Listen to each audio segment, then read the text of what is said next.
Thank you to PUR for invitation to present my activity and my foundation. Archaeology Arborea, it's a long story, a long research. So I will give you just some impression of my long job. So the name, Archaeology Arborea, means arboreal archaeology. We chose this name because as the archaeologists reconstruct from a fragment a civilization, so in the same way, we tried to reconstruct from a small apple, a small pear, a world and the life of entire rural community. So we started many years ago. I mean, my father, Livio, started, and then by myself also I started with him, and with a research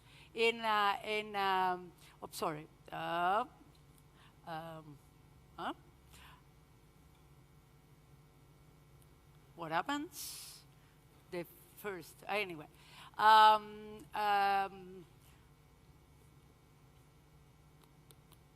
Ta-da! Nothing happened. I have to push. Okay. Anyway, the research started in the central area of Italy, between two regions like Tuscany and Umbria, and we started when the world of rural areas were changing. I mean, during the 50s and 60s, all the life changed. I want to go back. I'm sorry.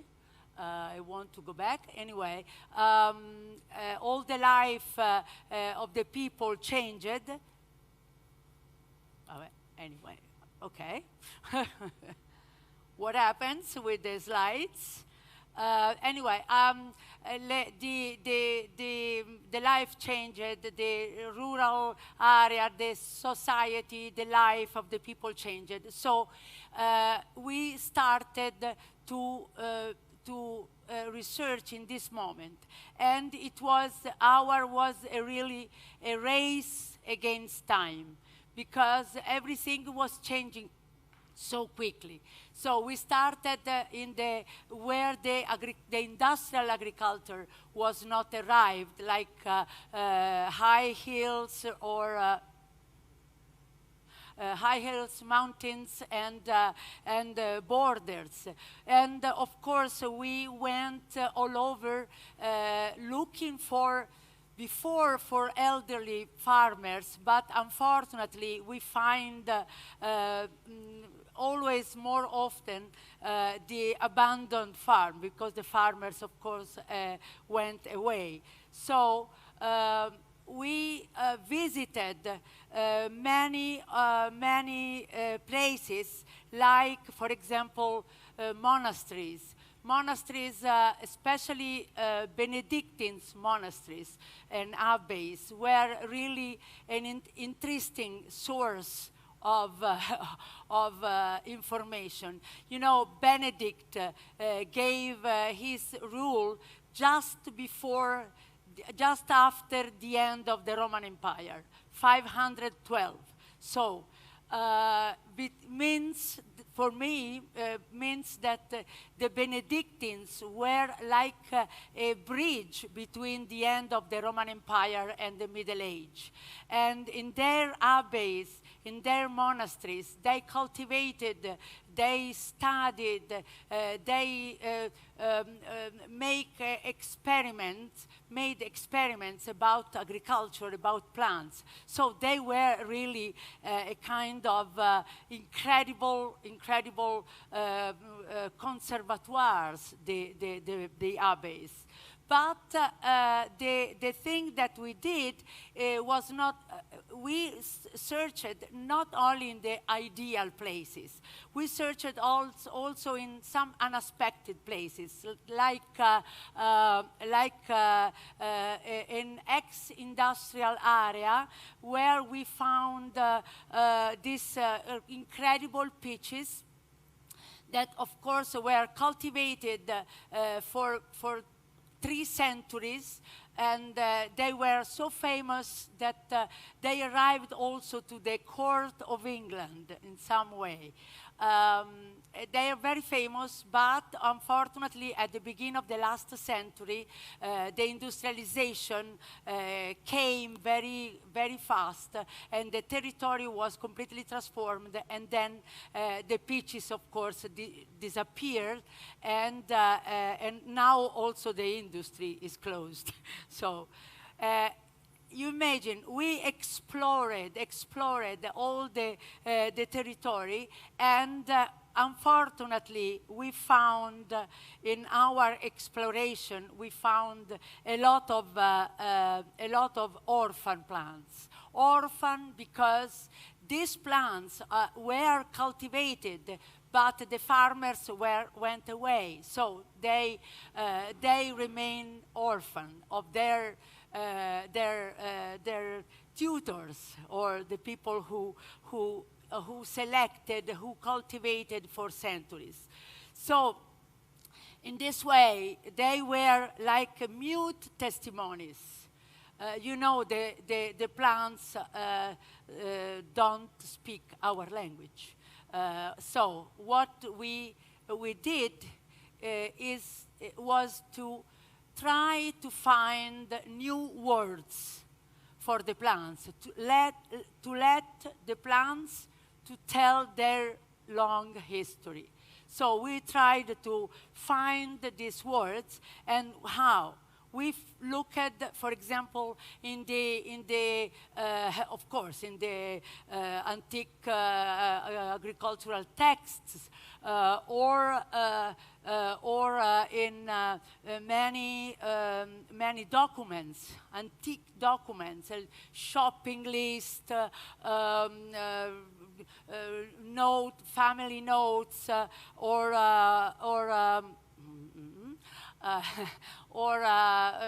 all kind of documents, really also unexpected documents, where we could find many information. It's not very quickly. Anyway, another incredible source for our research was the historical artistic reproduction, of course, because we, especially during the Renaissance period, the 1500, when Maestro Giorgio Vasari asked, probably demanded to the painters who painted for him, who worked for him, to be holding natural fruits to portray lively pictures of fruit, so of them. So it means that, to me, it means that the painters painted very, very faithful to reality, and what they painted, for sure, they were cultivated in that time in the gardens, around them. So they really reproduced very, very faithful. So we also looked for the traces on the roads. The roads, because it's not true that the plants don't move. They move a lot with the people, of course. So we started to look at the roads, the roads of saints, of traveling friar, or pilgrims, etc. So we also look at, for example, in the antique roads, and okay, antique roads and antique maps. So, but of course, the best and the privileged source of our study, our research, they are the, okay, the real conservationists, the elderly farmers who had the knowledge, the incredible knowledge about the varieties, the cultivation. So, and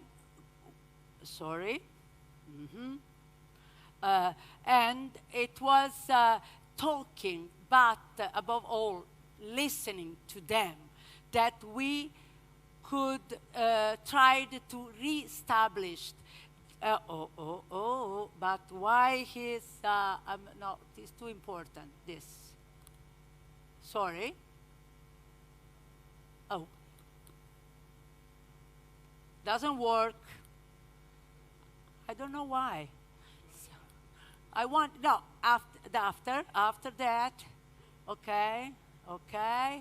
The real conservationist, okay. Go. So it was very important for us to,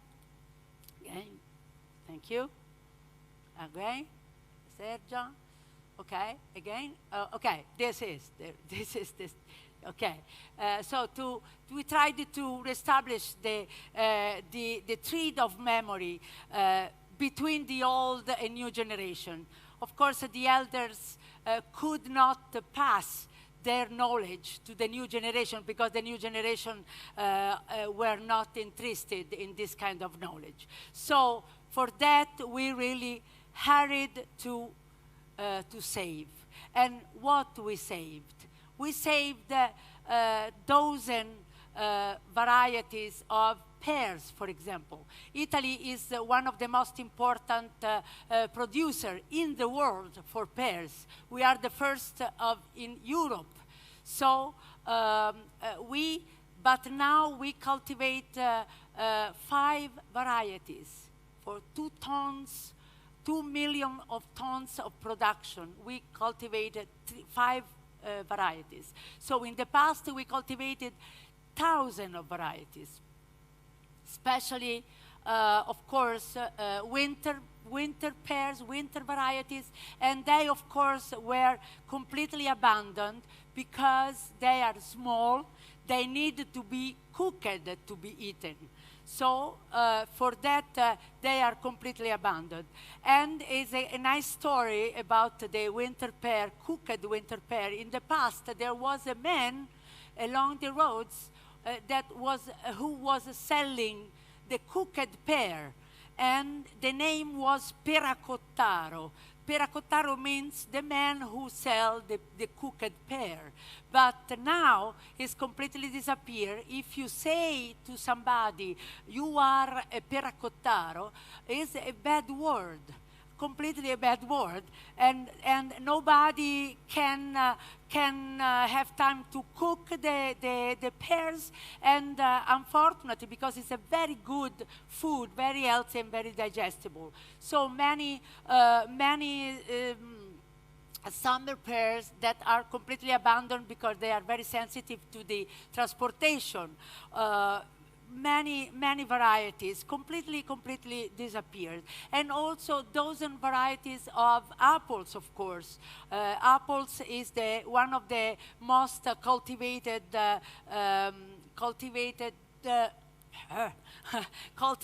fruit in the world. So, of course, many varieties have disappeared, but why? Because they are completely out of our idea of apples. You know, you imagine round apple, maximum green or red or yellow. These are completely out of our idea of varieties. Of apples. So this is an apple, it's not a pear. And many other fruits. Of course, you know, Italy is one of the most important was one of the most important producer of fruits. Figs, peaches, I'm sorry for the time is not synchronized. Peaches, plums, and cherries, white cherries, unexpected white cherries, or almost white. And a fruit very peculiar was a sour cherry, especially this variety. This variety was very, very famous in the past. Now it's completely abandoned because it's too small. In fact, the Duke of Urbino, Federico da Montefeltro, used to offer to his good friends, who they are, the good friends of the Duke were Piero della Francesca, Paolo Uccello, Luca Pacioli. He offered this kind of wine, the wine, vino di Visciole, Visciole wine, that was also called meditation wine. Very, very good fruit and very rich in antioxidant and very rich in sorbitolo. That is the only sugar that could eaten from the diabetics. So many other fruits, almonds, bitter oranges, and jujube, and dogwood, quinces, sorbs, and medlar. So all this research, of course, is also focused on the traditional uses, of course, because this was a part of the knowledge, how to keep, how to maintain, how to process cooking or under vinegar, for example. It was very traditional. Or roasting bitter orange, for example. Or, of course, also the system for conservation. And all these things were part of this culture. I'm sorry. Of how okay? No? Where I can... Ecco, okay. All this great work, of course, was searching, but especially grafting. We saved by grafting the plants, and of course we obtained a great orchard, the orchard of Archaeology Arborea. So this orchard now is 600 plants and 150 varieties, and of course is a great reservoir of biodiversity. But we try to keep especially the memory and the plants, and also to treat the memory for that was broken in the past, and also to thanks. You don't see anything? Okay. Also to thanks to the farmers who kept for us, who conserved for us all these varieties for us and for the new generation. So for many years, I received this question: why you did all this kind of work? For romance or nostalgia? So unfortunately, now we have the answer, because the new report of FAO about biodiversity, about the state of the world's biodiversity, is really dramatic.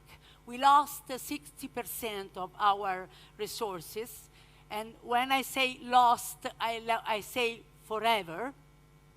So for that, I think that we know that fortunately we did all this kind of job and all this kind of research just for that, for foresight, for the food security, for a sustainable future for agriculture. And I'm convinced that everybody can do something.